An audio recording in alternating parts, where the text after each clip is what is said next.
Most men don't lack success.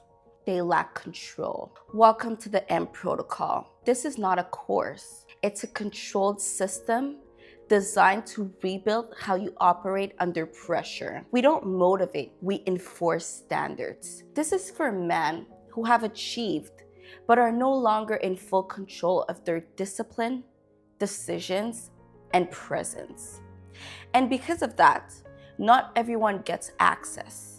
Before any man enters, he's evaluated. You complete a 14-question assessment, not to impress, to expose how you actually operate. Your answers are reviewed.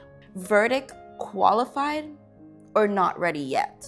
If qualified, you move forward to a private interview. If not, you are redirected and may reapply. Every man is tested, few are chosen. Inside the M Protocol, we don't give you more information.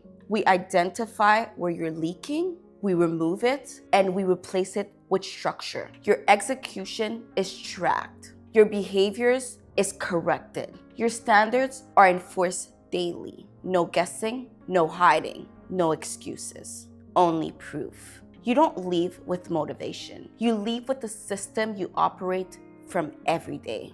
Over time, something shifts. Your posture changes. Your tone stabilizes. Your reaction disappears. You become more grounded, more direct, more controlled. And people notice in business, in rooms, in your relationships. Not because you're trying to impress, because you're no longer inconsistent. Respect is not requested. It's established. This is not for everyone. It's for men who are done negotiating with themselves. If that's you, apply. The weak talk about change, the standards prove it. Here in Teacher M's Academy, we educate men, we create kings.